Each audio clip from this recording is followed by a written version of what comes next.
Olá pessoal, sejam bem-vindos a mais um episódio do Prosa Agro. Eu sou o César Castro, gerente da consultoria agro do Itaú BBA, e estou aqui hoje com o Fernando Gonçalves, que é superintendente de pesquisa econômica no Itaú Unibanco, para junto comigo prosearmos com o nosso convidado de hoje, que é o Christopher Garman, diretor executivo para as Américas na Eurasia Group, que é uma das mais respeitadas e maiores consultorias de risco político no mundo. E nosso assunto hoje são as eleições americanas, esse tema super importante para o agronegócio brasileiro, por motivos relacionados a políticas comerciais, ambientais e econômicas. Os Estados Unidos são um dos principais parceiros comerciais do Brasil, e as mudanças na administração americana podem influenciar acordos comerciais, tarifas e barreiras às exportações. Obrigado, Christopher. Obrigado, Fernando, por terem vindo bater esse papo com a gente. Obrigado, é um prazer estar aqui, César. Um prazer enorme estar aqui, César, junto também com você, Fernando. Cris, pensando em eventuais impactos para o agronegócio brasileiro, como que você enxerga o posicionamento dos candidatos em relação às tarifas e barreiras comerciais para os produtos agropecuários?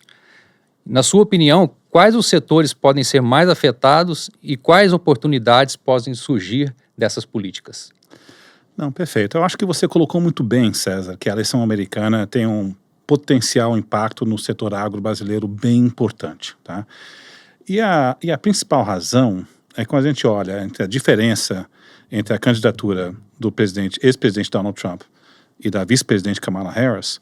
Um dos pontos que destaca a diferença dos candidatos é, de fato, a política tarifária e comercial. Né?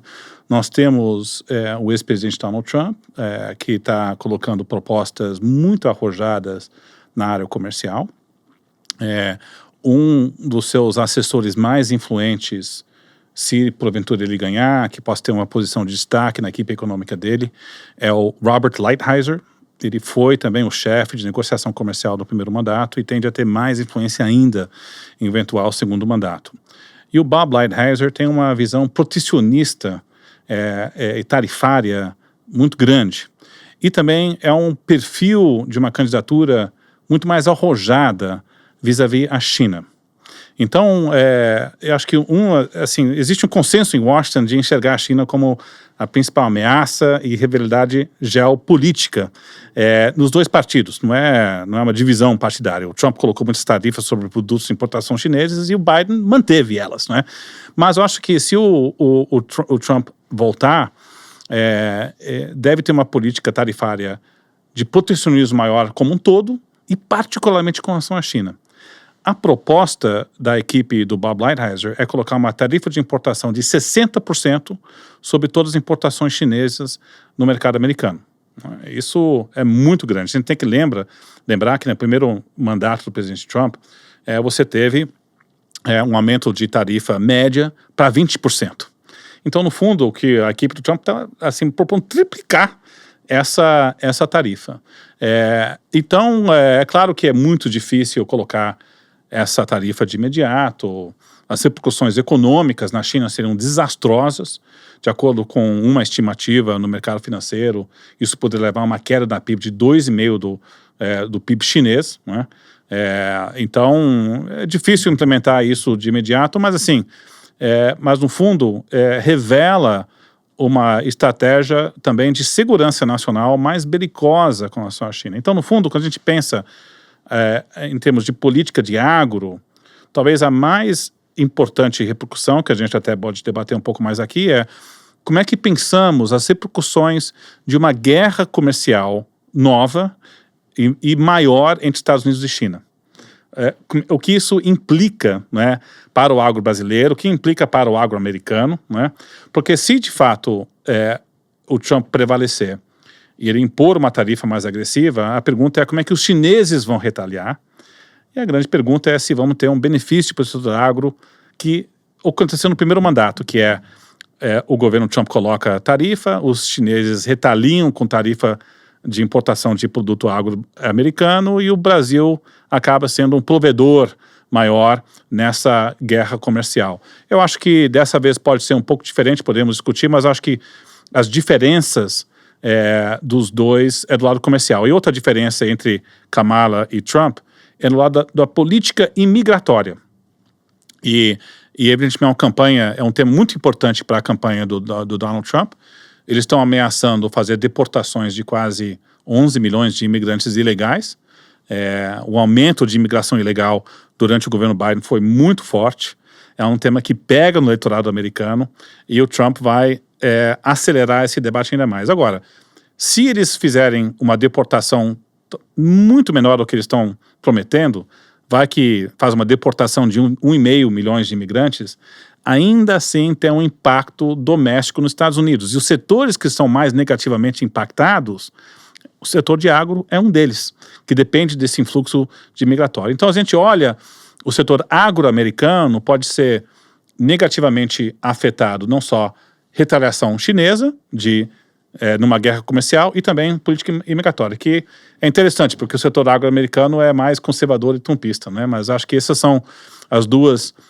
E também podemos falar da pauta verde, que evidentemente vai ser parcialmente abandonado no governo Trump, mas eu destacaria essas duas para que possam ter impacto no agroamericano e reflexos aqui. Não, perfeito, Cris. Eu queria, inclusive, continuar a discussão aqui sobre o possível impacto, né, dessa política mais arrojada, como você colocou, que o Trump poderia vir a ter com relação aos Estados Unidos, e voltar, como foi mencionado também na sua resposta, para o primeiro governo Trump. A gente teve lá em 2018 uma guerra comercial bastante intensa entre Estados Unidos e China.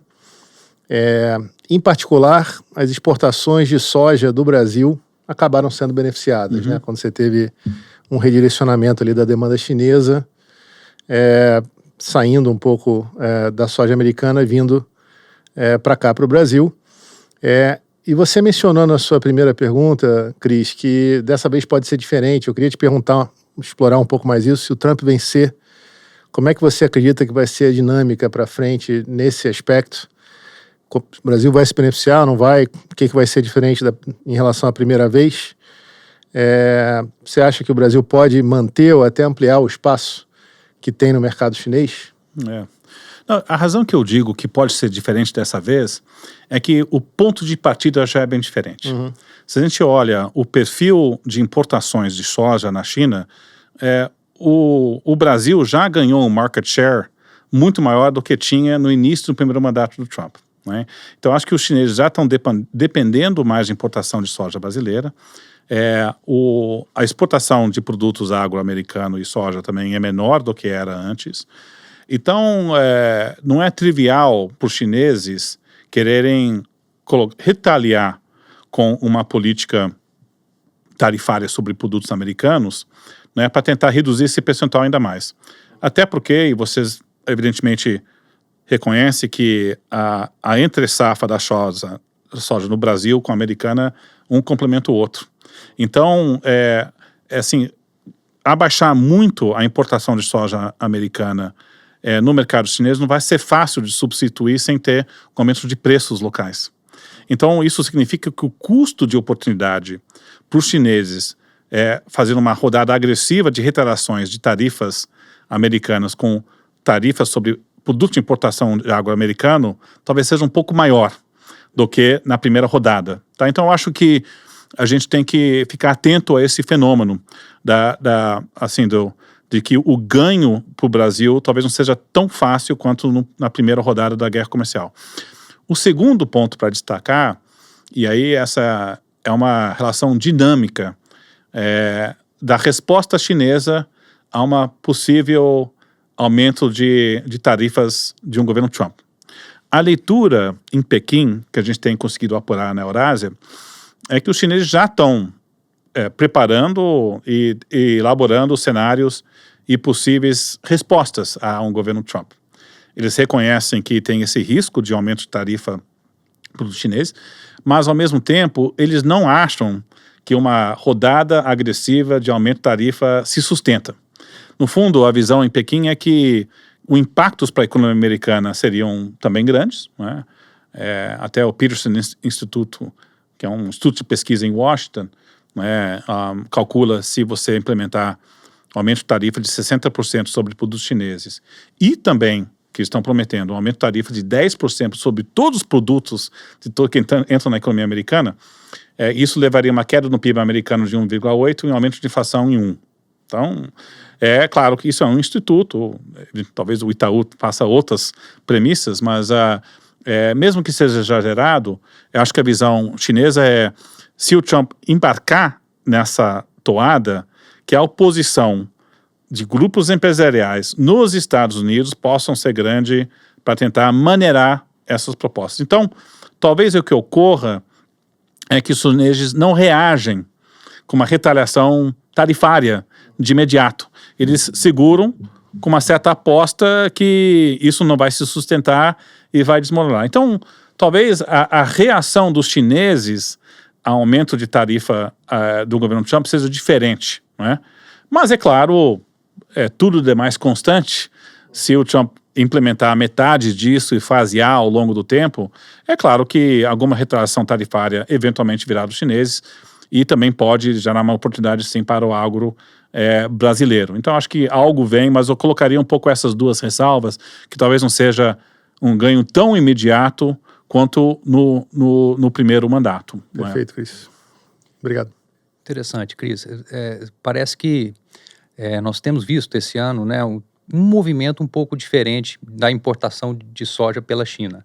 Esperava-se que a China fosse ser um pouco mais comedida, né, em função dos desafios econômicos locais, mas o que nós temos visto é um fluxo de importação total dos chineses de soja um pouco menor, dentro da expectativa, mas muito maior do Brasil, né? Nesse primeiro semestre, o Brasil exportou cerca de 15% a mais e um total 3% a menos do total importado pela China. Então, parece ser um movimento de antecipação a algum evento diferente, né? Uma mudança na eleição. Eu até complementaria, César, que do lado econômico aqui a gente observa isso acontecendo em vários setores, né? Tem setores mais industriais, inclusive da China, que estão tendo essa antecipação, não necessariamente de importação, mas de exportação. Está tendo uma antecipação acontecendo no comércio internacional, acho, frente a um evento tão importante como esse, que é a eleição americana. Posso um comentário a isso? Perfeitamente. Antes da sua pergunta, eu acho que quando a gente olha as decisões saindo de Pequim, é interessante que claramente o governo chinês já está fazendo um hedge, né, de antecipando uma deterioração da relação Estados Unidos e China. E, aliás, eu acho que eles estão com uma visão da nossa equipe que cobre China na Eurásia, é que eles estão vendo que, independente de quem ganhar, nós vamos ver uma deterioração da relação bilateral.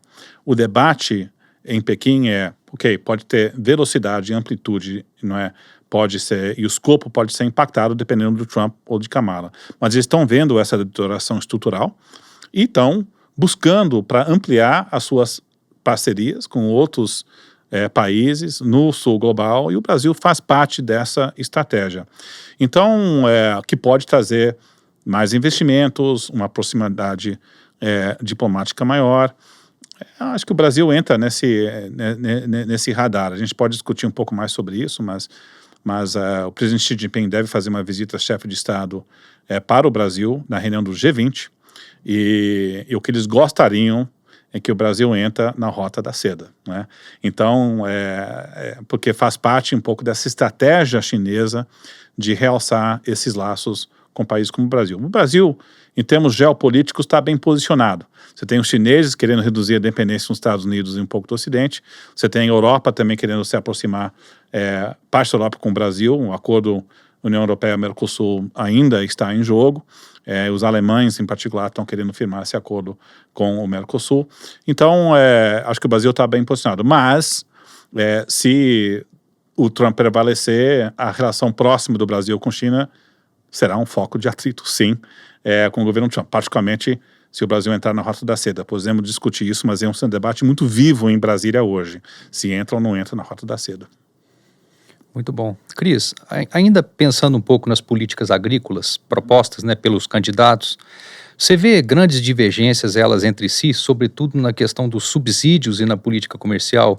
Eu pergunto isso porque na ocasião do início da guerra comercial do governo Trump, né, com a China, os preços da soja caíram muito em Chicago, os prêmios subiram no Brasil, a demanda se voltou para cá, mas, ao mesmo tempo, para cobrir um pouco os prejuízos do produtor americano, ele aumentou muitas transferências para os produtores, Como é que você enxerga essa questão, né, dos subsídios e da política comercial? Olha, eu imagino que a necessidade, se de fato, né, as políticas com qual delineei, né, de um possível governo Trump são corretas, não é? Tanto o lado de políticas imigratórias, que reduz a mão de obra para o setor, e também a política comercial, que pode ter, né, retaliações vindos de fora sobre produtos agro-americanos, a necessidade de subsídios para o produtor agro-americano vão subir bastante. E, sem dúvida nenhuma, um governo Trump vai ser muito amigável para tentar aumentar esses subsídios para o setor. Então, porque é um setor mais conservador em estados republicanos. É uma base importante para um governo Trump. Então, acho que essa política de subsídios deve aumentar, sem dúvida nenhuma. Perfeito, Cris. Eu queria te perguntar agora sobre sua leitura para temas ligados a meio ambiente, questões ambientais e de política energética, né? Sobretudo relacionados ao agro, no caso de biocombustíveis, um tema que é uma agenda muito relevante aqui no Brasil. Quais seriam os impactos que você vê dessas propostas para o Brasil, considerando essa importância, né, no cenário global do tema de energia sustentável? Olha, eu acho que quando a gente olha para um governo, a diferença entre Kamala e um governo Trump, a candidatura da Kamala Harris tem um perfil mais ambientalista, até um pouco mais forte do que o presidente Biden. Então, acho que quando a gente olha, não em termos de as políticas de sustentabilidade, as negociações comerciais que os Estados Unidos devem ocorrer numa gestão Kamala, talvez eles vão colocar pautas ambientais disfarçadas de protecionismo um pouco maior, não é? Donald Trump tem uma pauta bem diferente. Um dos primeiros atos de um governo Donald Trump deve ser retirada dos Estados Unidos do Acordo de Paris. Então a gente olha até o Brasil sediando a COP30 em Belém, ou talvez não Belém, dadas as dificuldades logísticas, que isso é um desafio enorme para sediar um acordo, né, de negociação climática numa cidade que não tem estrutura para tanto. Mas assim, os Estados Unidos fora do Acordo de Paris, é claro, tem impacto, né, na reunião do COP30 e também todo as negociações de acordos de financiamento verde e também de climate finance de países industrializados, né, que é um grande impasse entre mercados emergentes e países industrializados. Então você tem um governo Trump com um perfil menos ambientalista como um todo, né, que podem ter um impacto em termos de financiamento verde, mas ao mesmo tempo vai ser um governo Trump querendo defender os agricultores americanos. Então os Renewable Fuel Standards, a política de bons combustíveis nos Estados Unidos não deve mudar tanto, não de um governo Trump com um governo de Kamala, porque é uma defesa para os produtores agro-americanos que também dependem das metas de biocombustíveis como um todo. Agora, o que pode ocorrer, que eu acho que mais especificamente, é no setor de etanol, e tem uma birra americana com a tarifa de importação de etanol americano que foi imposto no governo Lula. Então isso já é um ponto de tensionamento entre a relação Estados Unidos e Brasil. Se o Trump prevalecer, acho bem provável que eles façam uma medida retaliatória de exportação de etanol para o mercado americano. Então, nesse setor, tende a ter uma medida comercial retaliatória de um incômodo que já existe no próprio governo Biden, que é uma medida também de proteção de produtores americanos contra importação de etanol vindo daqui. Então, isso é um desafio, né, nesse ambiente. Mas o lado de biocombustíveis, dado o apoio do setor agro-americano, não deve mudar tremendamente. Muito bom. Cris, mudando um pouco agora, né, para questões, né, mais relacionadas ao possível poder de barganha maior que o Brasil pode vir a ter, né, esse ambiente de maior confronto, né, digamos assim, que pode vir a acontecer numa eventual vitória do Trump e uma consequente redução do comércio entre Estados Unidos e China, Você acha que daria ao Brasil alguma vantagem competitiva para negociar, para poder exportar mais os produtos, não só agrícolas, mas também minérios que o Brasil tem lá? Como que você vê esse possível ganho de força na mesa para o lado do Brasil? Ou será que é uma coisa que vai aumentar a tensão, né? Porque o Brasil vai ter que se posicionar. Eu acho que talvez eu responda essa pergunta em duas camadas, né? Se nós estamos vivendo num mundo de tensionamento geopolítico mais elevado, eu acho que nós estamos vivendo nesse mundo. Independente se é Trump, se é Kamala, a relação bilateral Estados Unidos e China está no caminho de deterioração. Nós estamos com um ambiente, não é, de uma guerra contínua na Europa, com uma guerra na Ucrânia, uma guerra no Oriente Médio. Existem razões estruturais para acreditar que esse tensionamento geopolítico não vai embora tão cedo e até pode se aprofundar nesses próximos anos. Então nós estamos num ambiente global, onde preocupações com segurança energética estão em alta, preocupações com segurança alimentar estão em alta, e nós estamos numa transição climática, né, que vem independente de cor partidária nos países. E o Brasil está bem na foto, né? Nós, nesse ambiente de tensionamento geopolítico, a China vai estar buscando para realçar laços com países como o Brasil. É interessante ver que na Europa, parte do interesse europeu de formar um acordo com o Mercosul foi a crise da Rússia, que também aumentou preocupação com segurança alimentar e energética, então a necessidade de realçar laços com a América do Sul. E a nossa nova rodada de negociações pós-eleições na Europa, com a recondução da Ursula von der Leyen como presidente da União Europeia, estão querendo dar um novo gás no acordo com o Mercosul também porque estão com medo de uma vitória Trump e estão querendo realçar laços econômicos em outras regiões. Então o Brasil, eu acho que dá para poder jogar um pouco dos dois lados, tem um pouco mais de interesse tático em países como o Brasil. Eu acho que o Brasil tem um certo poder de barganha, e isso a gente está vendo isso nas negociações do Brasil hoje com a China. O debate hoje em Brasília é: os chineses querem que o Brasil entre na Rota da Seda. Então aí a pergunta, ok, dado que eles estão querendo, por razões geopolíticas, o que o Brasil pode pedir em contrapropostas e garantias ou promessas de investimentos ou de financiamento que os chineses podem prover para o Brasil entrar na Rota da Seda, não é? Então isso é um pouco de poder de barganha, sim, mas não vem sem custo. Não é? E aí eu só diria que se a sequência do Trump prevalecer no dia 5 de novembro, aí o Brasil cedia ao G20, Xi Jinping vem com uma visita chefe de Estado, anuncia a entrada do Brasil na Rota da Seda. É claro que o Brasil entra no radar de um governo Trump maior do que deveria, porque é importante lembrar que a política tarifária americana vão focar dois tipos de países. Países que têm um superávit comercial com os Estados Unidos e países que são uma porta de entrada de produtos chineses no mercado americano. O Brasil não tem nenhum nem outro. Tinha um déficit comercial que agora está virando um superávit pequeno e não é uma porta de entrada de produtos chineses para entrar nos Estados Unidos. Porta de entrada de produtos chineses é México, é Vietnã, parte do sudeste da Ásia, e outros países têm um superávit comercial muito elevado. Agora, Trump e Lula têm posições ideológicas muito distintas, né? A política aqui é o espelho da política nos Estados Unidos.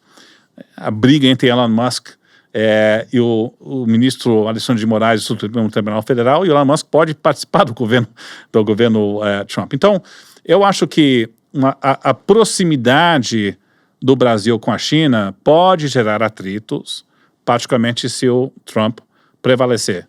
É um sinal que o Brasil está optando pela China e não a Europa, os Estados Unidos? Não. Acho que o desejo do governo como um todo, né, tem várias alas no governo Lula, mas como um todo é tentar maximizar os outros. Mas vamos ver talvez tensionamentos e onde países talvez paguem um custo relativo se aproximar com o rival geopolítico. Mas como um todo, é muito difícil para os Estados Unidos dizer, vocês têm que não optar por investimentos chineses, ficam com a gente, os chineses fazerem o mesmo nesses países. O que nós estamos vendo de forma mais ampla é uma certa competição de influência e reconhecimento cada lado que você tem relações econômicas importantes com os outros países. Quando eu converso com membros do governo Biden, olhando a política externa, o que eu escuto sabemos que outros países, ou o Brasil, tem uma relação econômica importante com a China e não estamos numa posição de forçar uma escolha, né? Mas é claro que, na medida que esses tensionamentos aumentam, as fricções vão se acumulando um pouquinho, né? Então, a opção que você pode maximizar os dois lados, né, e tirar vantagem, só tem ganho, talvez comece a ficar um pouco mais difícil. A gente está vendo isso também no programa de industrialização americana, no Inflation Reduction Act, que está condicionando a entrada de produtos nos Estados Unidos a não ter partes e produção de produtos chineses, né? Perfeito, Cris. Eu queria colocar um foco aqui num ponto que você mencionou na sua última resposta, que é o de segurança alimentar, né? Esse é um tema que, obviamente, se ganha espaço, beneficia o Brasil por construção, praticamente. Tivemos, desde a pandemia, né, temas, por exemplo, ligados à cadeia de suprimento de certos produtos, ganhando relevância, o mundo pensando mais em cadeia de suprimento.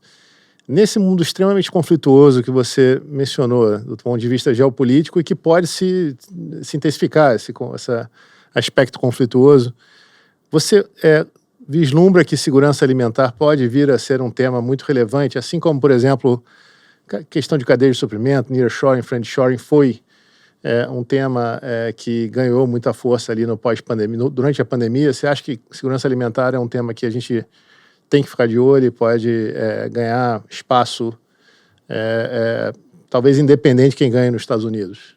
Sim. Eu acho que a resposta é absolutamente sim.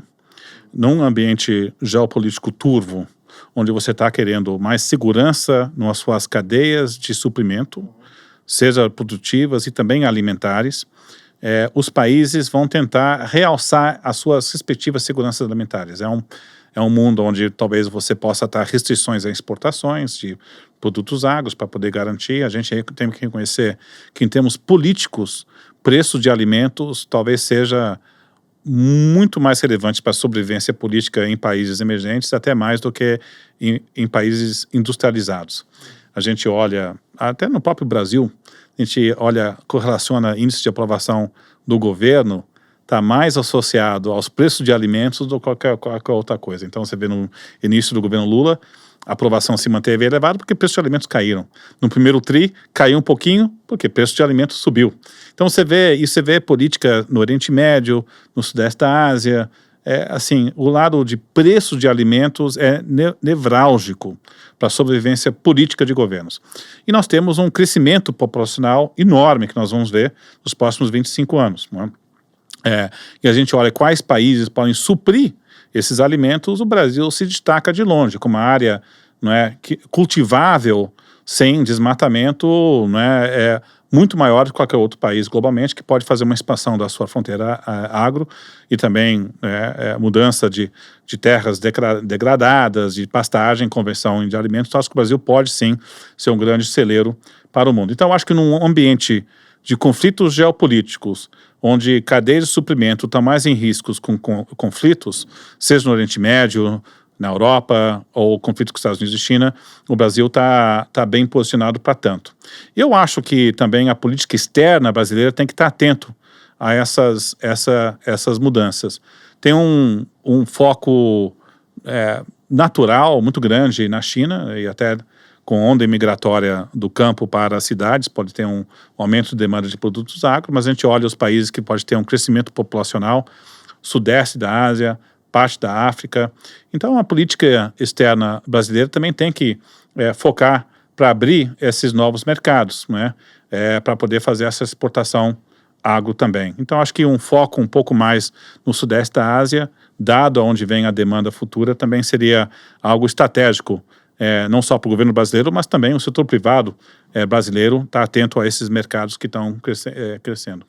Excelente, Cris. Bem, pessoal, A prosa está ótima, mas nós chegamos ao final de mais um episódio do Prosa Agro. Hoje com esse tema super importante, que são as eleições americanas, que vão movimentar muito os mercados nas próximas semanas e meses.